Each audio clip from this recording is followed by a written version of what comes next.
यमराज है।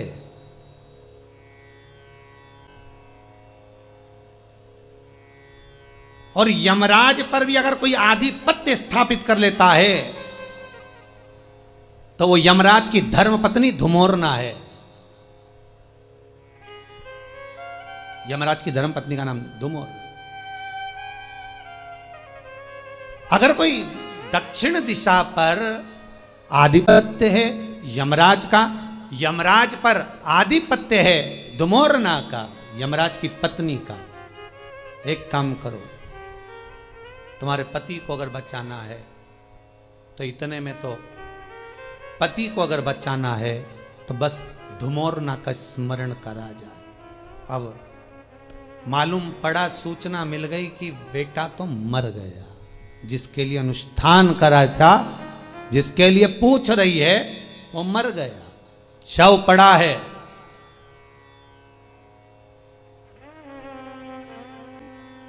शव के पास गई नहीं, बहू भी नहीं गई, मां भी नहीं गई, शिव अर्चना, धुमोरना का स्मरण करा। शंकर भगवान के शिवलिंग पर काली तिल चढ़ाना प्रारंभ करी। धुमोरना सामने आकर खड़ी हो गई। हे नारी, क्या चाहिए तुमको? पति के प्राण, बेटे के प्राण। कार्तिक मास की कथा है। बेटे के प्राण चाहिए, वो कहती है मुझे पति के प्राण चाहिए। धुमोरना कहती है उन्हें हुआ क्या है? अब इन दोनों के पास सूचना आई ना आई कि पति मर गया, पर ये अपनी साधना को नहीं छोड़ी। धुमोरना से कहती है मेरे पति के 18 वर्ष की आयु दी है, वो मरने वाला है। धुमोरना ने कहा अगर वो मर गया हो तो मान लो मर गया हो तो। यमराज की पत्नी धुमोरना कहती है तुमने मेरी और शिव की आराधना करी है, मैं दक्षिण दिशा की महारानी हूं, चिंता ना करिएगा, मैं दक्षिण का मार्ग रोक दूंगी, क्योंकि पहली स्त्रियां मिली जिसने मेरा आराधना करी। दुनिया के लोग यमराज को मनाते हैं, शनि महाराज को मनाते हैं, बृहस्पति को मनाते हैं, सब देवताओं को मनाने में लगे रहते हैं, पर पहली तुम मिली जिसने शंकर के कहने पर मेरी आराधना करी है। वचन देती हूं, जाओ, तुम्हारे आंगन में जो काला कम्मल पड़ा हो, लोहे का सामान पड़ा हो, यमराज जब बंदी बनाने के लिए यमदूत आएंगे, वो सामान अगर रखा हुआ दिख गया तो वो लेकर नहीं आएंगे, क्योंकि मैंने वचन दिया था उनको। रख दो उसके सिराने पर। दौड़ी बहू, दौड़कर लोहे का जो सामान पड़ा था उसमें कम्मल रखकर 5.25 किलो अनाज धरकर पटक दिया, और आराधना में धुमोरना की आ गई। मरा हुआ पति, गरुड़ पुराण कहती है जब प्राण छूटते हैं, प्राण छूटने के 3 दिवस तक जीवात्मा एक एक पहलू से आत्मा जब निकलकर जाती है तो एक पृथ्वी के आकर्षण से जब दूर होती है तो उसमें 3 दिन लगते हैं। अब धुमोरना ने जो रगवाया, यम के दूत लेकर जा रहे थे तो हाथ से वो जीवात्मा वापिस छूट गई। छूटने का कारण पूछा यमदूतों ने, हुआ क्या? तभी एक यमदूत बोला, नीचे लोहे का पात्र और काला कम्मल और 5.25 किलो अन्न का भाग रखा है। अर्थात यहां पर धुमोरना देवी ने कहा था अगर कोई यमदूत इसको देखकर भी उठाकर लाएगा तो उसके भी प्राणों को छोड़ना पड़ेगा। उन्होंने प्राण वापिस दे दिए, प्राण वापिस। केवल एक इन्हीं के प्राण शंकर जी ने वापिस नहीं कराए। अगर ये जीवित रहे तो प्राण बचा ले। राजा श्वेत यम के दूत बंदी बनाने के लिए आ गए थे, उनको भगा दिया। मृत्यु देवी आ गई, मौत को मार दिया। यमराज आ गया, उसको मार दिया। तब क्रोध में सूर्य भगवान को चिंता लगी कि बताओ मेरा बेटा मर गया, मेरा पुत्र। शंकर भगवान ने कहा अगर मृत्यु लोक में आना है लेने के लिए तो मेरी आज्ञा के बिना नहीं आ सकते। बहुत कठिन है। रविवार, सोमवार, मंगल, बुध, गुरु, शुक्र और शनि, ये 7 जो वार रहते हैं, इन वार में प्राण जो छूटे हुए हैं, निवेदन है अपने द्वारा जो व्रत किया जाता है, उस व्रत जिस वार का होता है, ना जाने कब हमारे प्राण कौन से वार को छूटे, किसको मालूम है साहब। अपना कर्म खुद कर कर चलो, जिससे वो 3 दिन का सुख का भोग उस देवता के साथ हमको मिले, हमें प्राप्त। स्मरण करते चलो।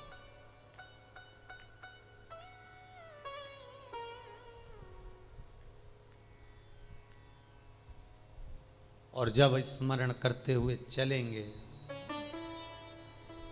भजन करते हुए चलेंगे, आप रूप अपना जीवन संवारते हुए चलो, वो जीवन का सुख होगा। मृत्यु को भी शिव की आराधना से जीता जा सकता।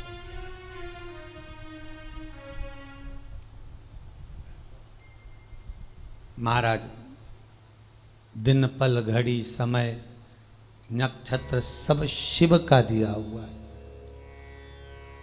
केवल शंकर का, शंकर के सिवाय किसी का नहीं। सूर्य नारायण भगवान तप कर रहे हैं, सबसे निवेदन किया था सूर्य देवता ने, पर शिव से निवेदन नहीं करा था।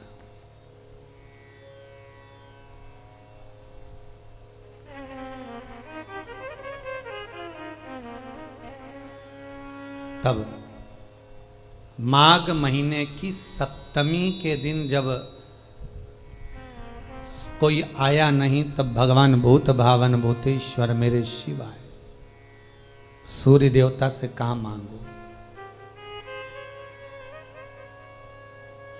देव कार्य में जो जाना होता है, कोई पुकारता है तो हमारा जाना नहीं होता, धीमा धीमा चलना होता है। कैसे जाए? क्या चाहते हो? शंकर भगवान से सूर्य देवता ने कह दिया, कोई ऐसी व्यवस्था हो जाए जिस पर मैं झट पुण्य करने वालों के करीब में पहुंच जाऊं।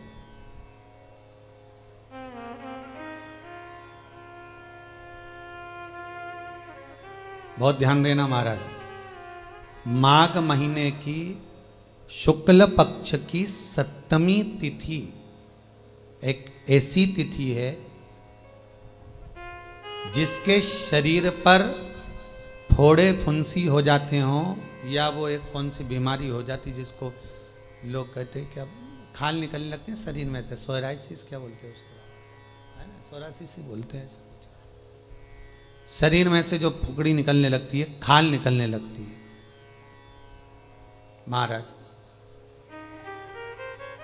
चर्म रोग हो, शरीर में से कहीं पानी निकल रहा हो, कहीं फुंसियाँ हो रही हो, फोड़े पड़ रहे हों, कहीं दाग धब्बे पूरे शरीर पर हो रहे हों, महाराज, माघ महीने की शुक्ल पक्ष की सप्तमी तिथि को भगवान शंकर सूर्य देवता को रथ पर बिठा रहे हैं पहली बार।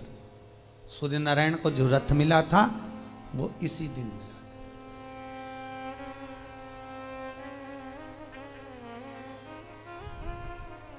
शास्त्र कहता है जहां शिव पंचायत हो,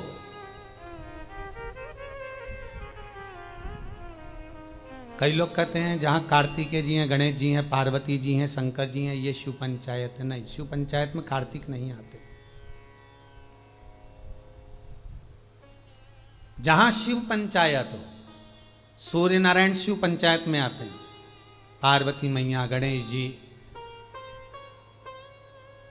मेरे भगवान नारायण, भगवान शिव, ये शिव पंचायत के अंतर्गत आते हैं। बहुत कम मंदिर होते हैं पृथ्वी पर जहां शिव पंचायत होती है, पर आपके नगर में, आपके गांव में, आपके क्षेत्र में कहीं शिव पंचायत मंदिर हो, शिव पंचायत विराजमान हो, तो एक लोटा पानी उसमें शमी वृक्ष को, फिर जान लो, कई लोग कई शमी के पत्ते का फोटो है ना,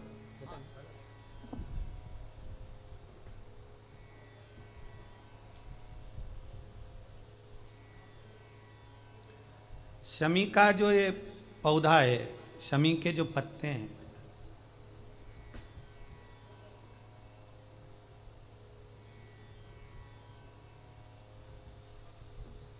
इसके जो पत्ते होते हैं शमी के पौधे के, तो ये शमी के 21, 11 या 31, आपको ज़्यादा प्रॉब्लम है तो 31 पौधे शमी के,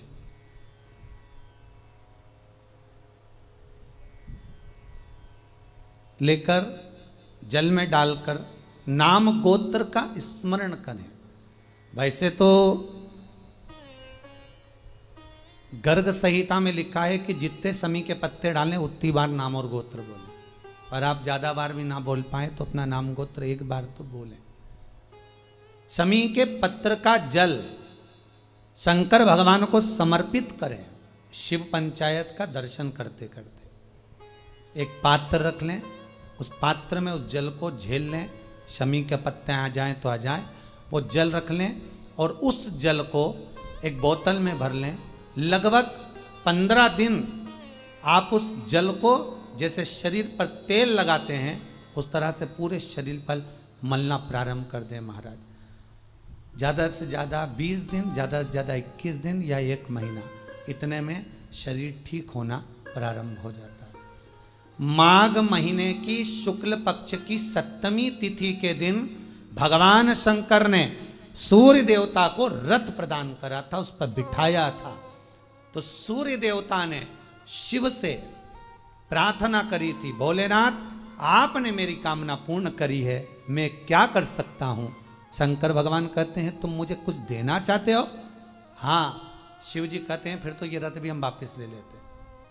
शंकर के पास में शिव केवल देता है, लेने की आकांक्षा शिव की नहीं होती कि हम मंदिर में लड्डू चढ़ाएंगे तब कामना पूरी होगी, मक्खन का भोग लगाएंगे तब कामना पूरी होगी, हम ये करेंगे 56 भोग लगाएंगे तब कामना पूरी होगी। ये शंकर के पास ये नहीं है। शिव आपसे कुछ नहीं मांग रहा, शंकर तो दिलाना जानता है। सूर्य देवता से कह दिया अगर देना चाहते हो तो जिस दिन आपको रथ पर बिठाया गया है उस दिन दान और पुण्य का दिन हो और काया की रोग से मुक्ति का दिन हो। यहां तक महाराज BP, sugar, blood pressure, sugar और कोई ये डायलिसिस, फाइलिसिस जो भी क्रम है, बाईपास, जितनी भी टेबलेट आपकी चल रही हो और उस टेबलेट से पीछा छुड़ाना है आपको कि आप हमको डॉक्टर के पास बार बार जाकर नहीं दिखाना, तो शंकर का स्मरण कर कर 108 शमी के पत्ते शंकर की पंचायत जहाँ लगी हो शंकर के शिवलिंग पर समर्पित करें। शमी के पत्ते 5 कमलगट्टे समर्पित कर दें और जल चढ़ाते जाएं। एक शमी का पत्ता जब चढ़ाएंगे तो फिर पानी चढ़ाना है, शमी का पत्ता चढ़ाएंगे फिर पानी चढ़ाना है। नाम और गोत्र का स्मरण कर कर चढ़ाइए, बाबा से विनती करिए और विनती कर कर शिव पंचायत की पूजन कर कर अपने घर पर आइए। जितनी भी बीमारियां हैं, रोग समाप्ति पर जाएंगे, आपको टेबलेट दवाई नहीं खाना पड़ेगी। बाबा से विनती करना है,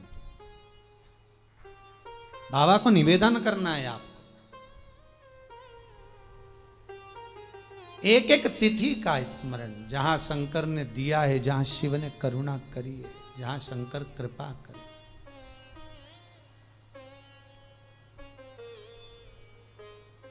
महाराज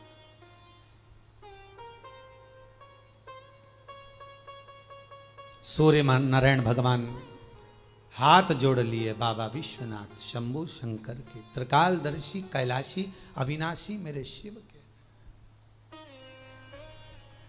भगवान शिव के नमन कर कर तभी उसी समय पर संज्ञा देवी आ गई।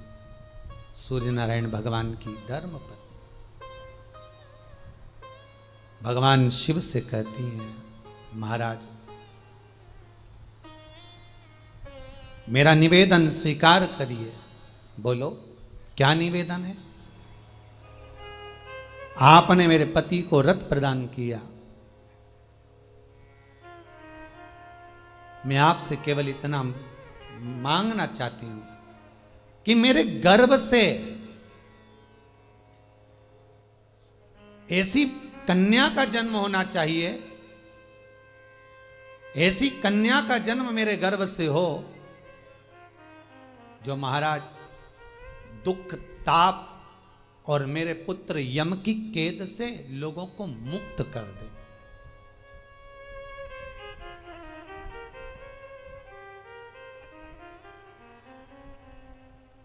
ठीक है, बाबा शंभू शंकर संज्ञा देवी को कहते हैं आप चिंता ना करें, आपके गर्भ से जो कन्या उत्पन्न होगी,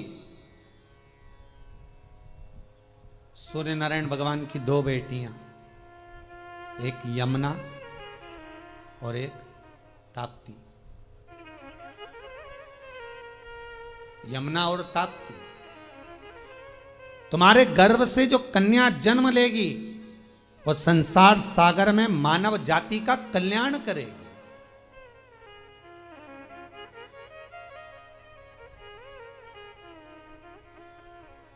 जाओ,